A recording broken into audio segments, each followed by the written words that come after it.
Hi everyone, let's get ready for a day event. তো আজকে দেখো আমি পরছি এই 2 পিস সেটটা। তো প্রথমে যেটা আমি পরেছি সেটা দেখো একদম লং কুর্তির মতন এরকম ছিল। সেকেন্ড দেখো যেটা আমি পরছি সেটা ছিল উইদাউট এনি স্লিভস, একটা লং জ্যাকেট, যেটা কিন্তু আসলেই এই পিসটাকে কমপ্লিমেন্ট করছে। যেহেতু ডে টাইমে আমার ইভেন্টটা ছিল, তাই আমার মনে হয় যে এটা একদমই পারফেক্ট ছিল, কারণ দিনের বেলায় যে কোনো ধরনের হালকা কালার, সেটা অফ হোয়াইট হোক বা অন্য কোনো হালকা কালার, আমি সেটা পরতে ভীষণই প্রেফার করি। প্লাস এটা যেহেতু পিওর কটন ছিল, তাই ভীষণ পরে কমফোর্টেবলও ফিল করেছি আমি। আর এই সুন্দর ড্রেসটা আমাকে আমার মাসি গিফট করেছে। সো আজকে যেহেতু আমি অফ হোয়াইট কালারের একটা আউটফিট চুজ করেছি, তাই একটা ব্রাউন স্মোকি আই ক্রিয়েট করেছি, আর লিপ শেডটাও একদমই নিউড রেখেছি।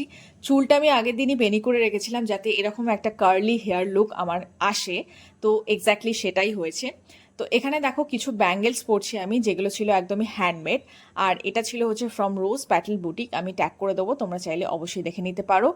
ইয়াররিংস আমি এই মুহূর্তে কিছু খুঁজে পাচ্ছিলাম না, ভাবলাম ইয়াররিংসটা স্কিপই করা যাক। সঙ্গে আমি নিয়ে নিয়েছিলাম এরকম একটা ব্যাগ, যে ব্যাগগুলোকে এক্স্যাক্টলি কি বলে আমার সেটা জানা নেই। তোমাদের কারো জানা থাকলে সেটা আমাকে অবশ্যই কমেন্ট করে জানাতে পারো। সো আমার আউটফিটটার সাথে ব্যাগটা খুব ভালোভাবে ম্যাচ করে যাচ্ছিল, তাই আমি নিয়ে নিয়েছিলাম। তারপরে এই জুতোটা পরে নিয়েছিলাম, আর এখন আমাকে বেরোতে হবে। তোমরা কিন্তু কমেন্টে জানাতে একদম ভুলো না যে আমার ওভারঅল লুকটা তোমাদের কাছে কেমন লাগলো। সো দেখা হবে আমার নেক্সট কোনো ভিডিওতে। টাটা।